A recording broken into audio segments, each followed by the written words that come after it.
to the Thursday Taylor Treasures Talk Show. Welcome back to the show, folks. So, something's missing, isn't it? It's a person. That would be Laura. As you can see or hear, Laura is not currently here, which is kind of weird.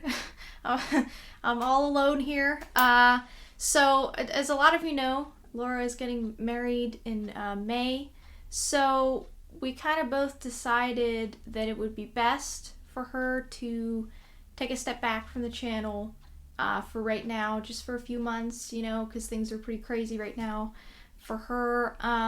So, you know, she's going to be missed. It's not the same without her here. But hopefully I can still entertain you somewhat alone. So that's what's going on today. So I thought I would talk about today, what I would talk about is my ultimate favorite TV shows list.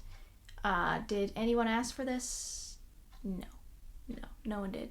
But I'm going to do it anyways because I think it's a fun idea. And, you know, if you're looking for, you know, something to watch and you can't think of anything, you could come here and I can give you an idea of what you want to watch. So I put it into 3 categories. First, I did comedy, you know, because you gotta have that. That's my biggest list because I love comedy shows. Second would be action. I'm doing action TV shows. And then the last segment or category is drama. I'm going to do drama. So we have comedy, action, and drama, and I have those in separate categories. So we can get started. I'm going to go from the bottom of the list to like the top. So like, say there's 10 in a list, and number 10 is my least favorite, but still in my favorites. And then number 1 is like my ultimate favorite. So I'm going to start with, you know, biggest number, which is the lowest, and then I'll get to number 1 as I go. That is my ultimate favorite. So, why don't we start with the Bob Newhart Show? Now, I'm going to give a little summary of each show if you're not familiar with them, just to let you know what they're about. So, and I totally did not make these summaries up myself, I have to admit. These are from IMDb. I can't take credit for these, but here is what the Bob Newhart Show is about. Bob is a successful Chicago psychologist who shares Secretary Carol with dentist Jerry. Part of the show revolves around his usually comic dealings with his patients, and the rest involves his schoolteacher wife Emily and others in their apartment building, mainly his pilot neighbor Howard. So I haven't watched all of the episodes of this show, but I've seen quite a few. And I really enjoy it. So Bob Newhart, he's a very, if you like sarcastic and very dry humor, that's what he is. That's his persona. And you have him, and then his wife, I guess she's some dry humor too. And then Howard, his neighbor, he's just goofy, you know. He's just goofy. He's kind of one of the dumber characters, but he's funny. And then you have Jerry, who he's goofy as well, and Carol, she's goofy. There's a lot of goofy characters, but it's a fun show. There are moments, I guess, that it gets a little deeper, but for the most part, it's pretty lighthearted. So that's a fun show. It was made in the 1970s. I love the theme song. It's a lot of fun, and yeah, I really enjoy that show. I haven't watched it in a while, to be honest. I should watch it though.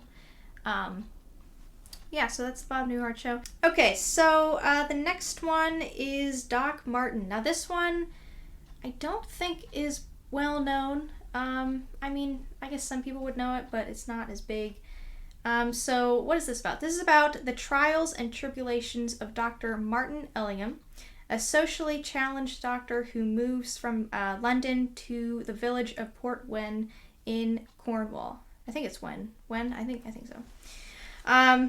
So this one, I don't think it would be for everyone. It's kind of that, like, Office Michael Scott uncomfortable humor kind of feel, except he's not Michael Scott, but it's got that feel because he's very He's kind of socially awkward. He doesn't get all the cues with like his patients, but it's still funny because they do it in a well put together way. And so there's him, and then I like all the characters. They're very, what do you call it? Is this? I guess is in. I'm not sure where this is at. But they kind of remind me, like, I'm from a small town, and so I appreciate the small town people, and they are definitely that in the show. I think they really do a good job to show that. So that's all his patients, and then he has there's another main character who's a female. I won't give any spoilers about that. But it's a fun show, and I think the word I would use is like quirky. I think it's kind of a quirky show. And so if you like quirky humor and you like the Office kind of feel, then this would probably be good for you. The next one I have is Gilmore Girls. This is a comedy/drama centering around the relationship between a 30-something single mother and her teen daughter living in Stars Hollow, Connecticut. Is that a place? I don't know. It might be made up, it might not. It's probably real. I don't know. But this is kind of a fun, lighthearted show. It does have deeper moments, but it's a fun show. It also has the small town feel of the people. I wouldn't say as much quirky as like, I don't know. I guess there's a lot of sarcastic moments in it, especially with the main character Lorelai. But I like her and her daughter. I like their relationship together. They're kind of like mother and daughter / like friends at the same time, so that's kind of fun. And I like all the side characters too. I also like Lorelai's parents, who they're more like rich, uppity people, and it's funny to see the difference between them and their daughter, which is Lorelai, and because she kind of left all that in the series. That's like she went to live in Stars Hollow. She wasn't really into the whole rich lifestyle, and so there's that back and forth.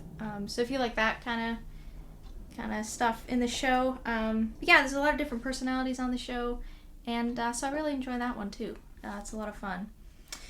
So the next one, I'm sure none of you have heard of it. It's called Seinfeld. Have you ever heard of that? You probably have. So I put Seinfeld on here. So this is about the continuing mishaps of neurotic New York City stand-up comedian Jerry Seinfeld and his equally neurotic New York City friends. I always like to call this the show, I think a lot of people call it this, but the show about nothing. And I think it's kind of genius in a way, because it really is about nothing, and they can take something that's nothing and make it something and make it funny. So I mean, it could just be about anything, and I think that's really shows like how good the writers were, because that's, what was it, 9 seasons, I think, 8 or 9, and they were able to make episode after episode enjoyable and funny about absolutely nothing. And I think it's kind of relatable too, because it's so much about the mundane, and I feel like there's a lot of things in life that are mundane that end up being funny, and so I just think it's kind of relatable in that way. The characters are very shallow, that's one thing. They're not deep, they're not gonna bring a great message, but for something fun and lighthearted about nothing, that's a fun show to watch. So there's Seinfeld. Next on the list, did I say this is the comedy? I mean, I'm sure you've noticed at this point, but I'm doing comedy first. So this next one is The Golden Girls. You've probably heard of that one. So what is this about? This is about Dorothy, Rose, Blanche, and Sophia are 4 previously married older women that live together in Miami, sharing their various experiences together and enjoying themselves despite hard times. So with this show, I haven't watched all of it. I've watched some of it. It's very enjoyable. I like it, but it's, I don't know, for me, it's hit or miss. Some episodes don't make me laugh, but a lot of them do. And the ones that do, I mean, they're just hysterical. Like, I have had moments with that show where I cannot breathe. I'm laughing so hard, which not every show on this list does that. So that shows it's really funny. It's usually like some side comment from Sophia, which is Dorothy's mother, or like, you know, Rose. Rose plays not, or Betty White plays Rose, which is not a very smart character. So she'll not understand like a sarcastic phrase or something, and it's so funny. But yeah, so this is a hit or miss show, but the hit episodes are really funny. So if you want something to make you laugh so hard that you can't breathe, I would recommend this one. The next one is, now this is a classic. This is a classic. I grew up with this one. The Andy Griffith Show. Can't go wrong with Andy Griffith, right? If you don't know what the show's about, widower Sheriff Andy Taylor and his son Opie live with Andy's Aunt Bee in Mayberry, North Carolina. With virtually no crimes to solve, most of Andy's time is spent amongst the, the townspeople, just regular, little arguments and stuff, and calming down his deputy, Barney Fife, because he's very high-strung. So for me, with this show, I would say I'm not a fan of the later episodes or seasons. I pretty much only like the seasons with Barney in them, because Barney is my favorite character. He's hysterical. He will make you laugh. He's he's definitely my favorite character. But I love all the characters, and again, with the small town feel, I guess I really like those kind of shows. But it really captures what a small town is. And maybe if you're not from a small town, you can't relate. But for those of you who are, there's a lot of different personalities when it comes to a small town, and there's so many things that I can relate to in the Andy Griffith Show that I see in my own town. And yeah, all the characters are just so uniquely them. Like, they're so different from each other. I love the whole show. I just love all the episodes with Barney. It's funny. For me, how I watch it is I skip through, even in the seasons that he's in, he's not in every episode. So there are episodes, even in the earlier seasons, that I haven't seen, because I'll just skip to the ones with Barney, because he's the funniest out of all of them. And I feel like a little bit with what they did with Andy is in the later seasons, since Barney left, they kind of, instead of replacing Barney, they kind of turned Andy into Barney a little bit, which meant that he was like a little more high-strung, he had less patience, he just wasn't as nice and laid back as he was in the earlier seasons, and that just didn't sit right with me. So I'm not the biggest fan of the later seasons, but I'm still surprised it was on for that long after Barney left, but people loved it. I guess it was just a staple, So yeah, that's a classic show. That is a classic. Next on the list is The Carol Burnett Show. Now this was a variety comedy television show featuring skits by Carol Burnett and her comedy crew, which was Harvey Korman, Vicki Lawrence, Tim Conway, and Lyle Waggoner. For me, again, I like to pick and choose, and my favorite seasons are the ones with Tim Conway. I think he's my favorite out of all the cast. I mean, of course, Carol's hilarious, but he was my favorite. I love the skits with him and his secretary. What was his name? Mr. Start with the T. His one character. I also loved The Oldest Man in the World, I think. Those were the skits where he would play this guy that he was so old he could, it would take him 10 minutes to do a simple thing like pick up a cup or something. And it's so funny. I like all the other people. I pretty much like to watch the skits, because she would have skits and then she would kind of have musical numbers, and then she would end with a musical number. I'm not as big into that. I've never been into like musicals or singing. I don't know, it's just not for me. But the skits I like. And again, it's kind of, for me, it's like it's kind of like Golden Girls for me, where there are some sketches that I think maybe it's just a little outdated. There's certain comedy, I think, that just lasts forever. You're going to find it funny whenever. But then they would have certain comedy that I think was just made for that time. And so I don't necessarily find that funny. But the sketches that are timeless, those are really funny. And yeah, she's funny. So yeah, that was my next one on the list.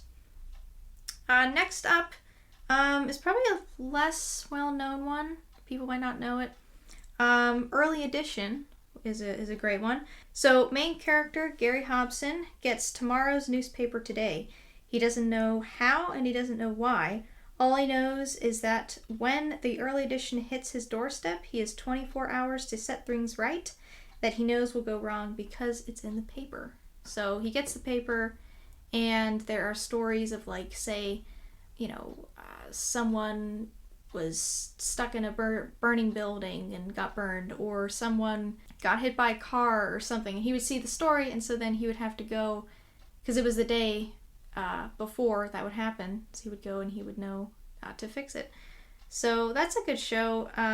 It was canceled after season 4, which is really disappointing because there were so many unanswered questions about the paper that I feel like they were just getting to in season 4, and then it was canceled, and that was really sad. And I like his friend Chuck.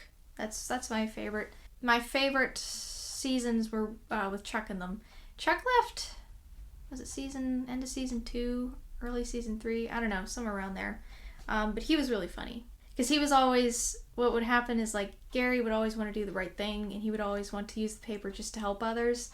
But Chuck would always be, like, wanting to use it to, like, win the lottery or something. And so he would, like, try to slyly look at the paper, and Gary would pull it away from him. So it's a fun show, and I like that there's a mystery to it in every episode.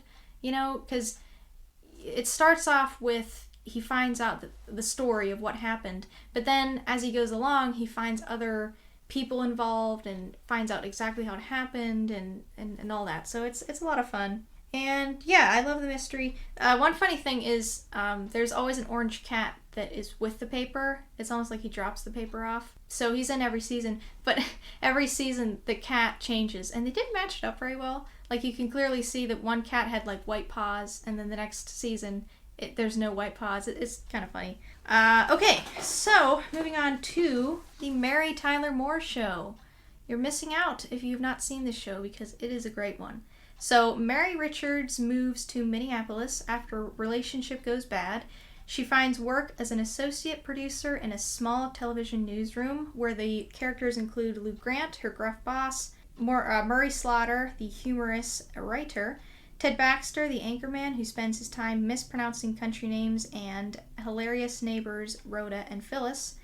Mary continues to hope for romance, but finds that her friends are more dependable. So, this is a really great one. This is, like, solid. Like, all the characters are great.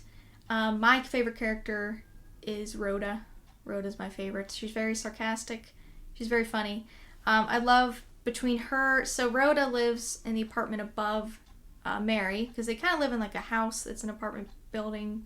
And then Phyllis is the landlord, but she's, like, friends with Mary. And then Rhoda meets Mary when Mary moves in, and they all kind of become friends in a way. But Phyllis and Rhoda do not click. They don't like each other. So there's always stuff going back and forth, and that's funny. And then in The Office, it's funny. I think in The Office, my favorite is Ted Baxter. He's a very, I guess an airhead, you would say. Not much going on up there. So he reads the news, but he's constantly messing it up. And he also has a large ego, so he thinks he's amazing, and but he's really not. And then Murray is very sarcastic, and then there's Lou, he's very gruff, but he can have his moments where he's not gruff. So yeah, I could watch that all day. One of my favorite scenes in any episode is, I believe it's called Rhoda the Beautiful. Yeah. And there's a scene where Mary and Rhoda are in Rhoda's apartment, and they're looking for a dress for her to wear for, like, a beauty pageant thing. And Phyllis is up there too, and she always likes people to put compliments on her, but she doesn't want to ask them for compliments, so she, like, kind of pulls it out of them. So she's like, she picks up, like, a mink coat, and she starts to talk about this time when she was the lead singer in the high school play, and so she starts to belt this song from her performance with, like, her mink coat on. And then Mary and Rhoda, because they're used to this stuff, they're just walking around her, picking up stuff, looking at more dresses. It's hysterical. So yes, this is a pretty great show. And I would recommend it. Okay, now we have the Beverly Hillbillies. So this is a classic.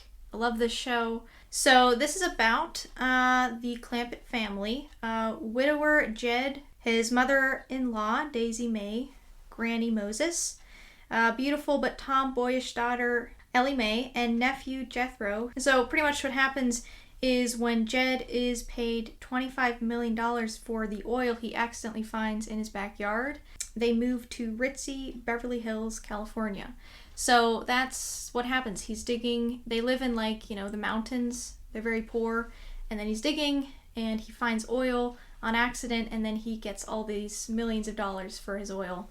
And so they move to California. But the whole show, the point of the show is that they never fit in with the rich people. They never understand it. And so they're living in this huge mansion. But at the same time, they still have their old, broken down car from the mountains. They're still cooking, with their one pan. They still have the same old raggedy clothes. They just don't understand that they have all this money they could spend. But they're living exactly how they lived in the mountains, except they're living in a large mansion. And so it's funny because it's I think some people have an issue with it because they think they're making fun of poor people. But I feel like it's the whole show. The whole point is to poke fun of both sides, because the rich people too, they're made fun of as well. So I think it goes both ways, because the guy who owns the bank, he wants to keep their money, because that's good for his business. And so he keeps trying to, all the time Granny's, flipping out and she wants to leave and go back to the mountains. And so he tries to fix it so that they stay, and, he acts like their friend. And, he has a secretary who's in love with Jethro, but Jethro is a little boy, so he doesn't understand. And there's all this different things. And then, the bank's owner, his wife, she can't stand them, but she's ridiculous too. So it's just all these characters are just ridiculously goofy. It's just great. Granny is definitely my favorite. She's pretty great. I'm just surprised I don't know her from anything else. Maybe it's her era. I mean, she's already older in the show, I guess, so maybe it was her last thing.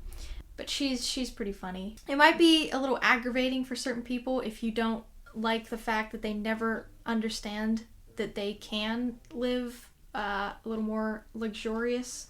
But I think it's funny. I think it's endearing that they still, even though they live there, they're still living the way that they lived before, because that's what they knew and that's what they liked. Yeah, so I think that's a big point of the show, is to show that they were content and happy either way. They didn't need the money. They were just fine without all of that, living in the mountains. They totally were cool with that, and they were happy the way that they were. And I think that's a great thing. You should be content where you are, no matter what you have in life, whether you're rich or not.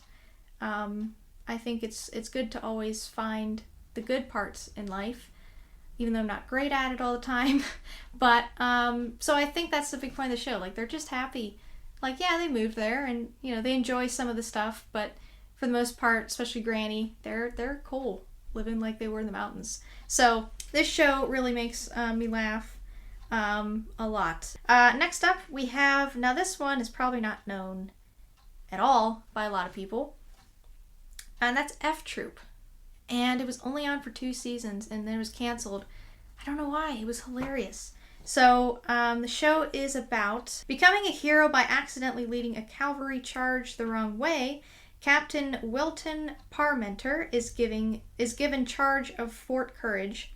The fort's crafty sergeant, O'Rourke, has a deal with the local Indians to market their wares to the tourists. They must sometimes pretend to be enemies, so that they can keep doing that business. And then there's a character named Jane who always wants to marry innocent Parmenter. He doesn't always catch on.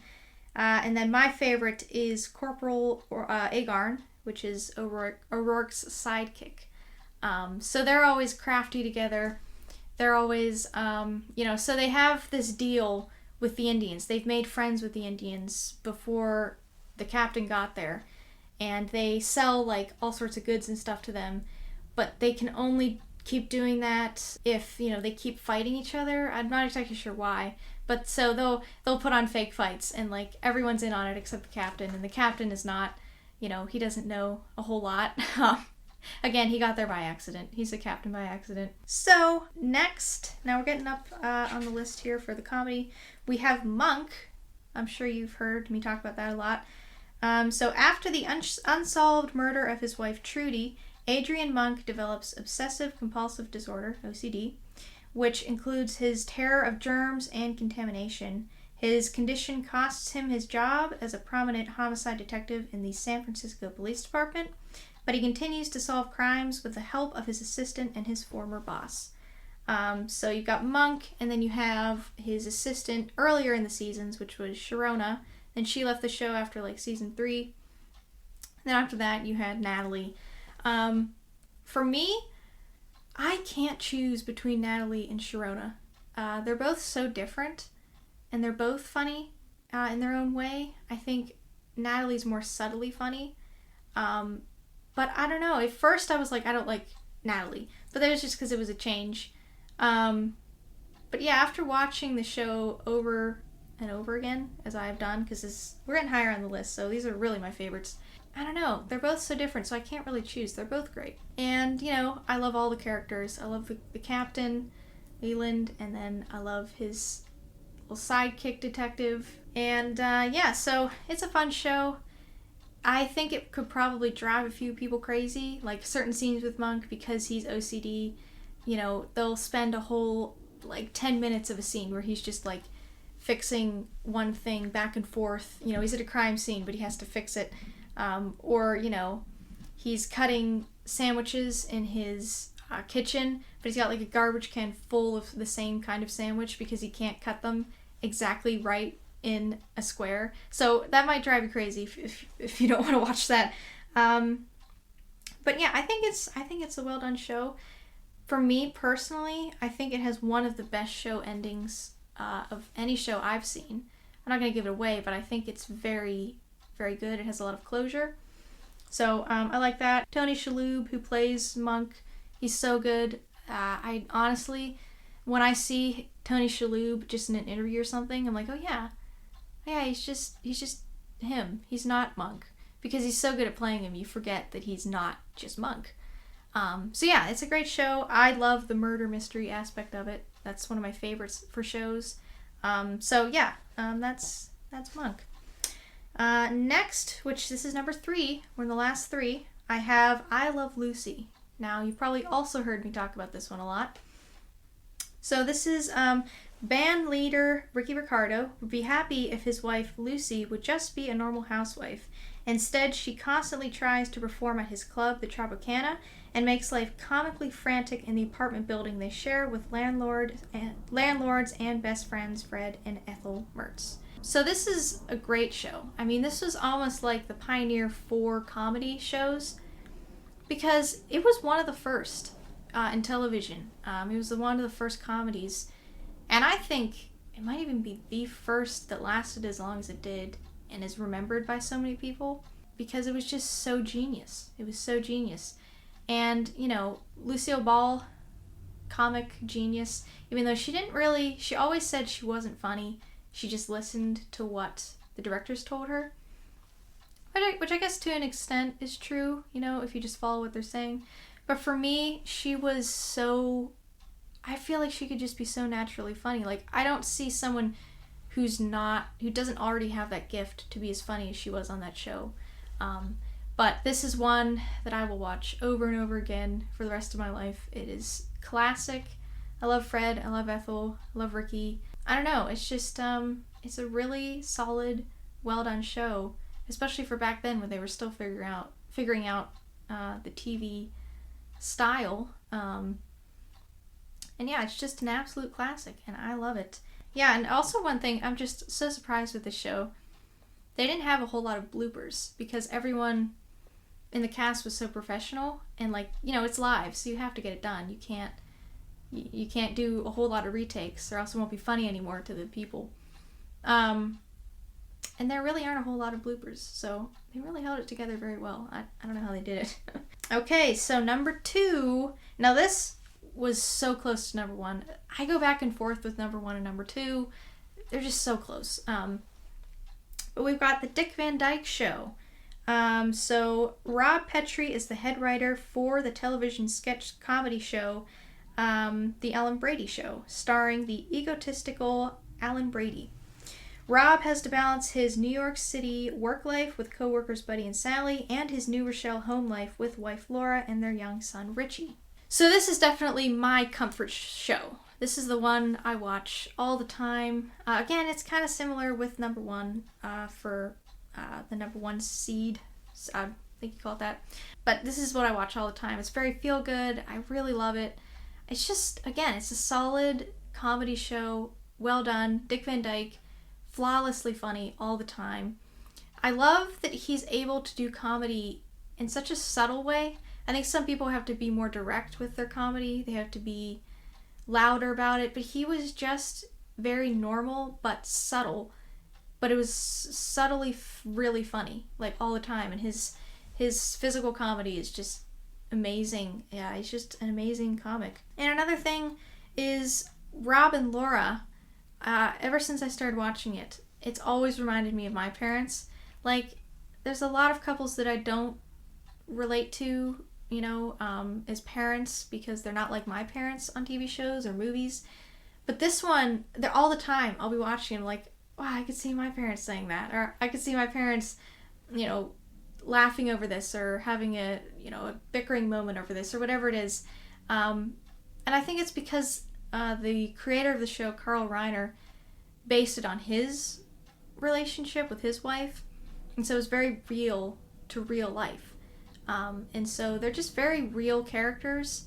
And again, it's the subtle comedy. Like, neither of them had to be necessarily wacky all the time to be funny. They could be like a normal couple, but still be hilarious. And so, yeah, I love that about the show. And of course I love all the other characters too. But yeah, I just relate to it a lot because it's very much, Rob and Laura are very much like my parents. And I think another thing is just life. Life is just funny. And again, it's kind of like Seinfeld. Like, they just would find life things that I would relate to because it's just life. And life can be funny. So number 1 in the comedy section, we have, you guessed it, Psych. Yeah, of course. You know me. You know Psych. Psych. What's Psych about? So, a novice sleuth, Sean, is hired by the police after he cons them into thinking he has psychic powers which help solve crimes. With the assistance of his reluctant best friend Gus, the duo takes on a series of complicated cases. What can I say about the show? It's so amazing. It's just amazing. Every character is funny. I love every character. Sean, I don't know, one of my favorite things that I don't know if everyone talks about is just the banter between him and his dad. Like, the subtle things his dad will say. I love that. I love that, the back and forth with them. I love all the characters. I love, Lassie, Chief Vic, Jules, Woody. Actually, Woody might be my favorite character of the whole show. He's hilarious. Every word he says is funny. He's the coroner in the show. Oh man, it's just so funny. For me, the way I describe it, it's my Office. A lot of people say The Office is their show that they've seen every episode a million times. For me, I've seen The Office, but for me, Psych is my Office. Like, it is just flawlessly funny. And, yeah. So that's my number 1 for comedy. That's all my comedy shows that I wanted to share. And now I think we'll move on to action. And then we'll do the Tale of the Treasure Box, and then I'll do the last segment, which is action, or drama. So this is the action bunch. So number 1 is Star Wars The Bad Batch. So the clone special unit called the Bad Batch consists of clones with helpful side effects such as super strength. They make their way through the newly founded Empire and try to find out why all clone troopers except themselves opposed their Jedi generals. So this is one, it's a newer one. I didn't expect to like it when I put it on. I didn't think I would like it, but it ended up being a really solid, good show. I think part of the reason I like it is I also have on this list the Clone Wars. I grew up with the Clone Wars. I watched that all the time. And I just think that it's very much like the Clone Wars. They were able to duplicate the feeling of the Clone Wars in the Bad Batch. And I think that's part of the reason I liked it. Because it was like going back and watching the Clone Wars again, going back in time. It has a lot of layers to it that I think they really put a lot of effort into it. Storyline's great. I think they're coming out with another season. That's just the first one. And yeah, I also didn't expect to love the little girl in it, which is Omega. I don't know, when I saw her, and I saw her in trailers and stuff, I expected her to be a little annoying. I don't know why, I just did. But she ended up being a really great character, and I ended up really liking her. She's very natural, very great addition to the show. And yeah, I really, really enjoyed Bad Batch. So if you're into Star Wars, I would recommend watching this. It's very good. So the next one we have is Star Trek. Star Trek. So in the 23rd century, Captain James T. Kirk and the crew of the USS Enterprise explore the galaxy and defend the United Federation of Planets. So this is one, it's very corny, but it's very corny in a good way. Like, it's a classic corny show. I almost watch it sometimes just to laugh because there's so many moments where they just, back then it was cool, but now with all the special effects and stuff, you think, oh wow, that's silly. But it's actually fun to watch, and I mean they're great episodes. There's one where they all start aging really rapidly. I really like that one. There's one where they get some sort of like infection thing on them. It doesn't sound fun, but it's a very well done episode because they don't know why and they have to figure out how to fix it. It's a really great show. I like a lot of the episodes. Some of them are a little too corny for me, but a lot of them are actually pretty good and I enjoy them. But it's just fun to watch, like all the little things that they do that are funny. Like I believe it was in the pilot episode, there's one scene where they're in their transport thing. I don't know what it's called, but they get in it, and then they turn into little pieces and then they reform in the next ship. And they all go in their separate spots when they're going back to the Enterprise, and there's one guy that was knocked out. He's one of the crew, and he was knocked out. But they put him on his little spot, and he stands. Even though he's completely unconscious, he just stands, just with his head over. And then they reform in the ship, and then they just pull him along off of the transporter thing. But it's funny because he's like, wouldn't he just fall over? Wouldn't just stand there. But no, it's just funny things like that. But I still think it's a funny show.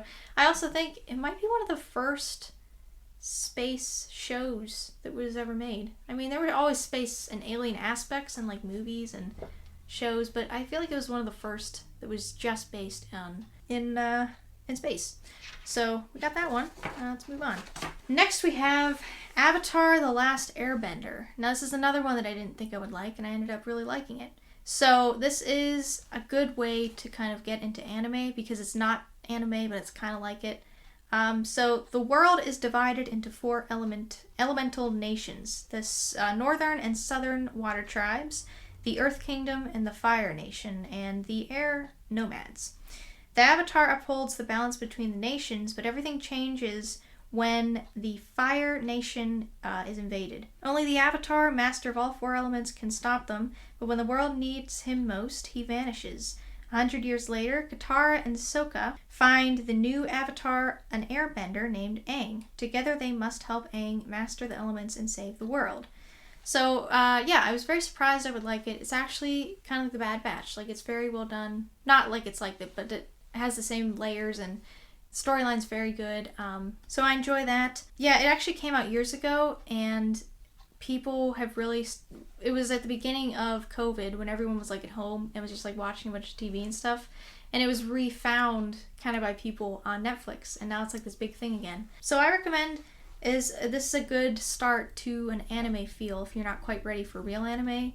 I would start with this because it's a very good show. It really is. All right, next is a series of unfortunate events, the Netflix series. So after the Baudelaire children's parents die in a terrible fire, the Baudelaire orphans search for their family secrets and get them and their fortune away from the terrible grasp of the sinister Count Olaf as he moves with them between different guardians in disguise. So this, I would say, is a very good, funny, weird feeling of humor, but it's weird at the same time, very quirky. So I think they really did a good job to capture the oddness and weird feeling of the movie. And I'm really surprised they didn't make the whole series for all the movies. They stopped at number 1. But yeah, the way it's filmed and the way it's written is very chaotic and just odd. But it's like a good odd. Like, I really enjoy it. And I would say, give it a chance. Like, it really, and the way they ended it, in the books, spoiler, they don't explain everything very well, and so you're kind of left with many questions. I think the show itself did a good job to take their own liberty on it, kind of stick with the books, but also gives more answers at the end. So I think they did a good job with ending it. But it's definitely a binge-worthy show, I would say. But it's really well done. And again, it's very odd. It's very quirky. And it's an odd feeling, but it's very funny at times. And it's very good. I would recommend it. So the next one is an anime show. So I don't know if you like anime, but if you do, this one's good for you. So this is Attack on Titan. Set in a fantasy world, mankind is driven to the brink of extinction by mindless, man-eating giants known as Titans. In defense, all of humanity retreated to the civilization contained within 3 50-meter walls. And in the year 845, after nearly a century of peace within the walls, a 60-meter colossal titan materialized at and destroyed the outermost gate, ushering in hordes of smaller titans. Witnessing the fullness of the Titan horror firsthand, a young Eren Yeager vows to rid the world of all Titans and win back freedom for mankind. He's joined by his adopted sister Mikasa and their friend Armin as they set out to fulfill the shared dream.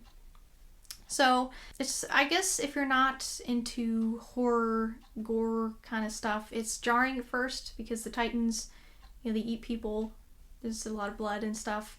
But it's not as bad because it's animation and it's anime, so anime is a little, it's not as graphic. But yeah, it's definitely not for everyone. This show is not for everyone. But if you're into anime, I would recommend this show because it's a great one. There's a lot of classic anime pep talks that last like 10 minutes and they're screaming the entire time. I don't know how the voice actors do it, but that's funny. But it's very well done. There's a lot of twists and turns. I'm now in the final season. They've now decided to make a third final season. They've done this a million times. But it's a very fun show. I would recommend it if you're into anime. Next, I have WandaVision. Now, WandaVision is a Marvel series. It was definitely my favorite out of any of the Marvel series many TV shows that they have made so far. So this show blends the style of classic sitcoms with the MCU, in which Wanda Maximoff and Vision, 2 superpowered beings living in their ideal suburban lives, begin to suspect that everything is not as it seems. So there's a lot of mystery. There's a lot of at the beginning you don't know anything. You don't understand what anything is going on. But you get the answers as you go along. And this show kind of goes into another Marvel movie coming out, the Multiverse of Madness, that's coming out soon. It immediately pulled me in because it started in the era of like the Dick Van Dyke Show and I Love Lucy. And of course, those are 2 of my favorite shows. So they like used the set or like remade the set from the Dick Van Dyke Show and all that. It was a lot of fun to watch it. And they go through like all the generations of TV shows throughout the show. Storyline is well done. All the characters are great. And yeah, just a really great show. It's really, out of all the miniseries TV shows they've made so far, it's really been the only one that I loved. I wouldn't say the other ones I didn't like, except for one of them. But I'm not too crazy about what they're doing right now with the TV shows. It's a whole thing. But WandaVision I really, really loved. So that's a good one. So now we're on to the Clone Wars, as I talked about. So this is about the events that took place between Star Wars Episode 2, Attack of the Clones, and Star Wars Episode 3, Revenge of the Sith. This show follows the wartime days of Anakin Skywalker, Obi-Wan Kenobi, and Yoda. This show also brings new characters to the forefront of the Star Wars canon, including Anakin's apprentice, Ahsoka Tano, and Captain Rex. So of course this show is very sentimental to me because it's Star Wars, and I like it because it was the first time with Star Wars that they took an in-depth look into the missed time between movies. And there's so many things that weren't answered that you'd always think like, I wonder what happened between episode 2 and 3 or 1 and whatever. And so they did that here, and it gives you more of a chance to get a more intimate, deeper look into the characters than maybe the movies did, just because of time and how it was written. And you get to learn more about each character, their thoughts, and it's just a great show, and it answers some questions, and very solid. So I would recommend that. So at number 2, I have the last 2 here for the action. We have Agent Carter. This is one I was very upset that they had ended after season 2. They canceled it. It was really going places, but it didn't have the viewing that it needed. Not many people were watching it. I don't know why. It's so much better than Agents of S.H.I.E.L.D. So in 1946, Peggy Carter is put to secretarial duties in the SSR. When Howard Stark is accused of treason, he secretly recruits Peggy to clear his name with the help of his butler, Edwin Jarvis. So again, there's mystery in this. There's a lot of unanswered questions. It's a really great storyline. I would recommend it for anyone who loves like the 1940s era. It really gives you that feel of 1940s. They did a great job. It also gives you a look into the Stark family and early on that you don't get a lot of answers in the movies. But yeah, I think it should have never been canceled. I would have liked to see where it was going. But even so, even though it was canceled, I would still recommend watching the first 2 seasons because it was really well done. And yeah, so I recommend that. At number 1 in action, we have Lost in Space, the Netflix version. Not a fan of the older version, but I like this Netflix version. So Lost in Space is a remake, as I said, of the sci-fi 1965 TV classic of the same name, and it is described as an epic but grounded science fiction saga focusing on a young explorer family from Earth lost in an alien universe and the challenges they face in staying together against seemingly insurmountable odds. So just a solid show all around. I mean, this is one that I really wanted and did binge. The character development is phenomenal. Each character is so well acted. I just love the whole characters. The family is so normal. I can relate to it. They're just a great family. Every episode will keep you on the edge of your feet. Or edge of your seat. And it's just very, very well done. It's just, and I think it ended really well too. The whole series was ended on a very good note. And I love the robots in it. They're really cool, the way they made them. Special effects, just incredible. I loved it. And yeah, I just would really recommend it as a show because I think they took the idea from the 1965 show and just took it and made it so amazing. It's a really, really great show. And yeah, so we will go to the Taylor Treasure Box, and then we'll be right back with the drama episode or TV shows.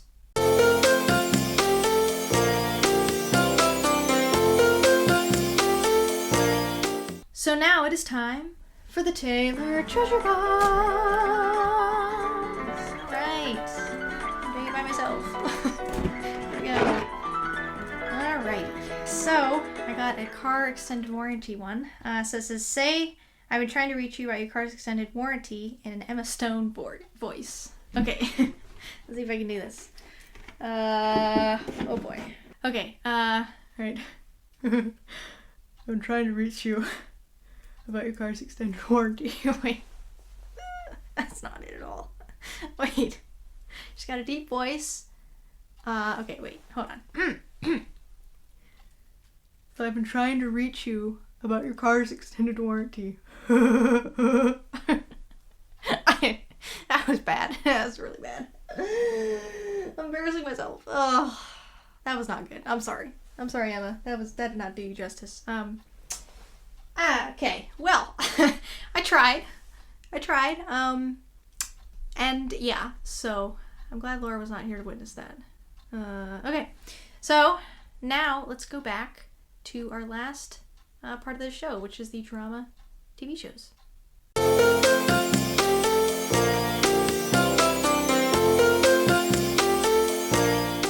Alright, so I know I'm going over on time, so I'll try to do these a little bit faster. So the first one I have is Little House on the Prairie. So this was a long-running drama based on the Little House series of books by Laura Ingalls Wilder. Little House on the Prairie follows the lives of simple farming Ingalls family: Charles, Caroline, Mary, Laura, Carrie, and then Grace, and then later adopted son Albert, and then James and Cassandra, who settle into a quaint little house on the banks of Palm Creek near the small town of Walnut Grove during the late 1800s.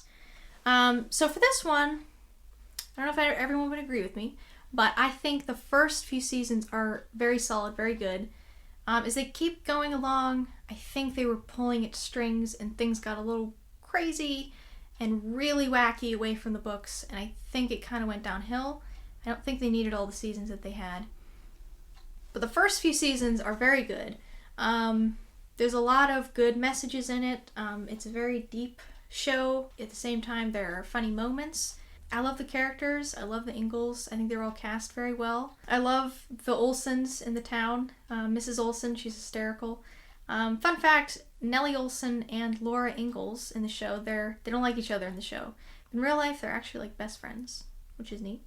So yeah, I just think the only thing I don't like is the later seasons and just that it wasn't accurate at all to the books. Like, in real life, I think the Ingalls lived in Walnut Grove for like a few months. And in this, they lived there for like 12 years or something. I don't know, it's crazy. But if you can take it not as based on the books and just its own show in general, it's very good, very well done. So yeah, I would recommend it. Next is The Waltons. So in the Blue Ridge Mountains of Virginia during the Great Depression, the Walton family makes its small income from its sawmill on Walton's Mountain. The story is told through the eyes of eldest boy, John Boy, who wants to be a novelist, goes to college, and eventually fulfills his dream. The saga follows the family through economic depression, World War II, and through growing up, school, courtship, marriage, employment, birth, aging, illness, and death. So I would say same as Little House on the Prairie. First few seasons are very good, very well done. Acting is great. All the cast was well picked. I think I always really liked John Boy. But then I think I'd say up to season 5 is very good. But once you go past season 5, things again are just wacky. Like a lot of the cast leaves. John Boy leaves at that point, I think. The grandma leaves. I think that the dad leaves at one point. Half the kids leave. Like at one point it's like 4 kids left and like the mom or the dad. I forget which one who leaves. Not sure. I think it's the mom that leaves and the dad stays. But at that point, like, there's just crazy storylines that just don't add up at all. It almost turns into a little bit of a soap opera at the end, I think. So yeah, I would watch the first like 5 seasons. Those are very good. But besides that, yeah, it's a great show. It has a lot of great meanings, a lot of deep moments. Very good. So the next one is technically like a mini series, but I wanted to add it. The 1995 Pride and Prejudice. Now, I think personally this is my favorite version. Not a fan of the 2005 Keira Knightley version. People always talk about that one. I didn't think it was very good. So with the arrival of wealthy gentlemen Mr. Bingley and Mr. Darcy, sends the marriage-minding mother into frenzy. But willful and appointed Elizabeth Bennet matches wits with haughty Mr. Darcy. So yeah, it's about these, girls who are in this family, and then they meet these 2 richer gentlemen, and then, it's about them falling in love or not falling in love, just the trials and tribulations of that time. So yeah, I think it's very well done. I love the cast in this one. A lot better than the movie, I think, personally. So I would check that out. And yeah, I just think I watched it when I was really little, and it's so well done that it really drew me in, even as a kid. Like, I would watch the whole thing. Like, it was really, really good, and it's still good to me today. So yeah, there's that. Next we have Christie. Now this one was canceled after just 1 season. I really think it could have gone on farther. So based on the bestseller by Catherine Marshall, Christie shares the story of an idealistic 19-year-old who leaves the comforts of her city home to teach school in the impoverished Appalachian Mountain community of Cutter Gap, Tennessee, in 1912. Strength, determination, and faith guides young Christy Huddleston through unforeseen difficulties, help her to gain understanding of the proud mountain people and win her mentorship, friendship, and the love of two men. So it's very well done. Sometimes it's tough to watch certain episodes. I think it was really well done. I think Christy was cast perfectly. I think it's one of the shows that everyone was cast pretty well. And yeah, I would recommend that if you're into kind of that, oldie, mountainy feel kind of show. I would definitely recommend it. It's very good. Next we have Sherlock, the version with Benedict Cumberbatch. So a modernized series of adaptations of the Sherlock Holmes novels by Sir Arthur Conan Doyle. John Watson, a army doctor, is wounded in Afghanistan and pushed out of the army. Back in London, his search for a place to stay leads him to share a flat with Sherlock Holmes, a brilliant but eccentric private detective. Together they solve baffling and often bizarre murder mysteries. So, I don't know if it's technically a TV show, it could be a miniseries again. The episodes were really weird. It would take 3 years and then they would come out with 4. But I think it did a really great job at modernizing it. It takes place in now, but at the same time, they made it feel like you were in, the 1800s, I think, or something? Early 1900s, something around there, when the books took place. It was like they meshed the two eras. So at some points you'd feel it was modern, at other points you would feel that it was back in the old days. So they did a great job with that. I think it has some of the best twists in a TV show. Really well done. Benedict, of course, he plays Sherlock perfectly. He is Sherlock, pretty much. He did it really well. And then there are actually some great comedic moments that never feel forced. I feel like sometimes in drama shows, when they try to be funny at certain parts, it just feels forced and fake. And this it didn't. It was very natural and well done. So yeah, that's that one. Next we have Murder, She Wrote. So professional writer and amateur sleuth Jessica Fletcher uses her intellect, charm, and persistence to get to the bottom of every crime she encounters. So this is a well done show. Jessica, played by Angela Lansbury, very likable, very cute, lovey, character that you just fall in love with. And for me, I watch it in different times. If I watch it too often, I start to figure out who's the murderer. You start to get it, and I don't like that. I like to be befuddled for a while. So I kind of take a break and then I go back and forth and I watch it. There's so many seasons, it's gonna take me forever. It's 12 seasons, but it's very well done. I love it. I really like the episodes more so when she's out of town and in a new place than the ones that take place in her town.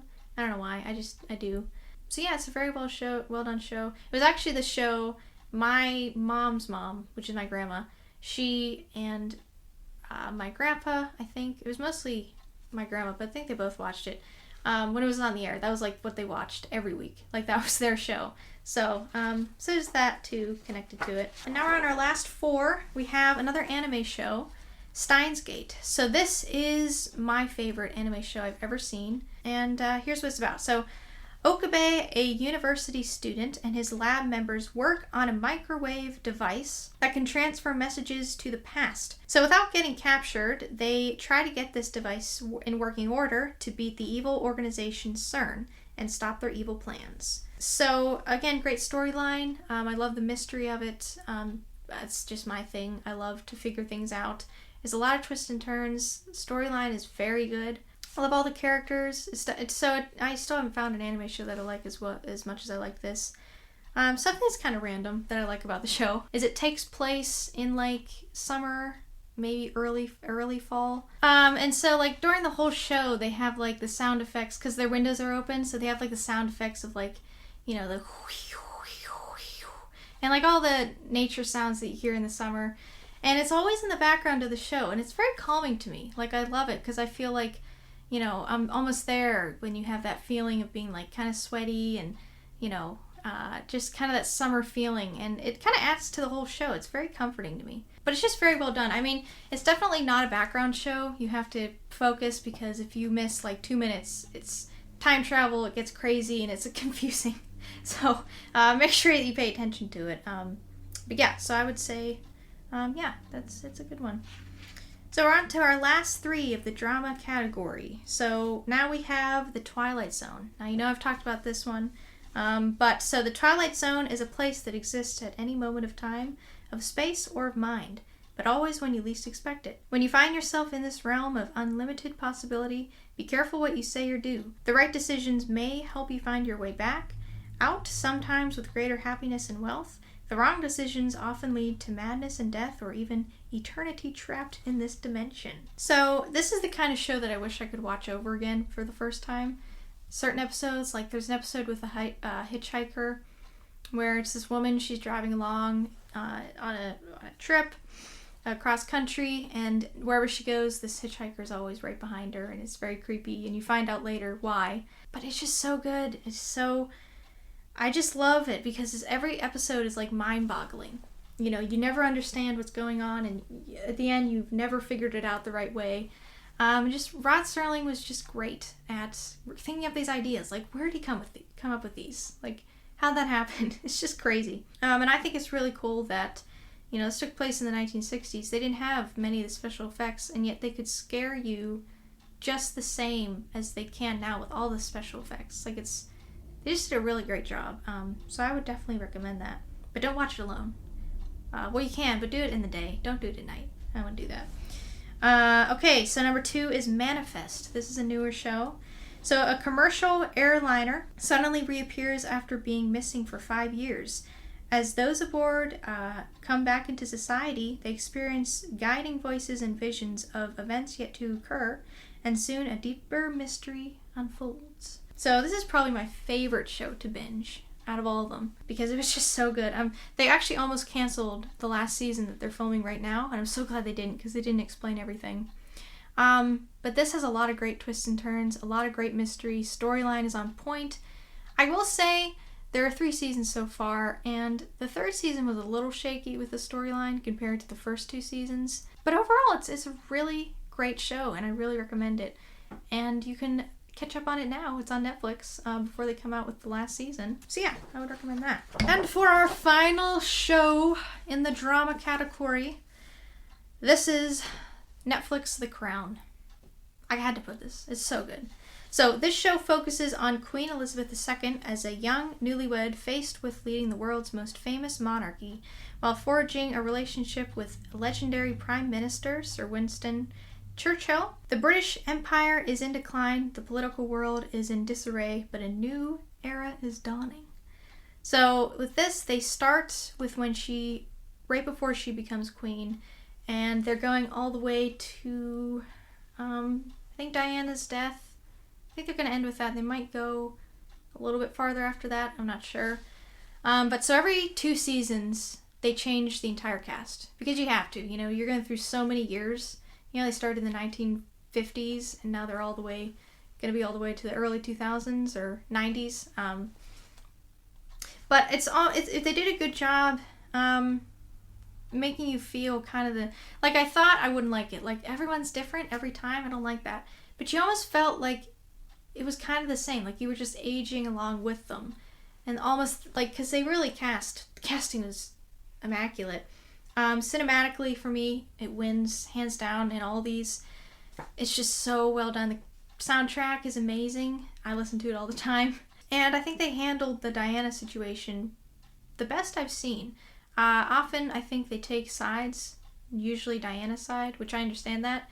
But in this show, they kind of showed both ends of the picture. And they gave, you know, sides to both, to Diana and the royal family. And I think they did a good job with that. I tried to watch Spencer with Kristen Stewart. Man, I got through like the first 15, 20 minutes. I don't understand why everyone liked it. It was so bad to me. It was so bad. And they really villainized the royal family, like, more than I was okay with. Again, I'm not saying that they're in the right or the wrong. I don't know exactly what happened with that situation. And, I'm sure there are things that they could have done better for her. I know there were. But I think you always have to see both sides, and they didn't do a good job of that in the movie. The movie was just weird. It was just out there. It was very artistic, I think, is what they were going for. But yeah, so I would say The Crown would be number 1. So that is my list, my ultimate list of TV shows for you to explore and watch. I hope I had a category there that you like. And let me know if you want me to do movies. I could always do movies for you. And let me know below what your favorite TV shows are. I'd love to hear. And if you're watching on YouTube, make sure to give this video a like and a comment. Make sure to subscribe. And after you subscribe, make sure to press the bell so you get all of our videos in your notifications box. You can also follow us on Anchor. That's where we are for the audio version of this, if you want to listen to us there. You can also follow us on Instagram, which is @TaylorTreasuresOfficial. And you can follow us on TikTok, which is @TaylorTreasures. There's a lot of stuff on both of those places you can't find here. Thanks for sticking around. Thanks for coming to the end. I appreciate you. Again, it was kind of weird without Laura here, but hopefully I did okay, and hopefully you'll still enjoy it. And she'll be back at some point. Can't say when, but we'll see as time goes on. And yeah, I hope you enjoyed, and thank you for coming. And I'll see you next time. Bye!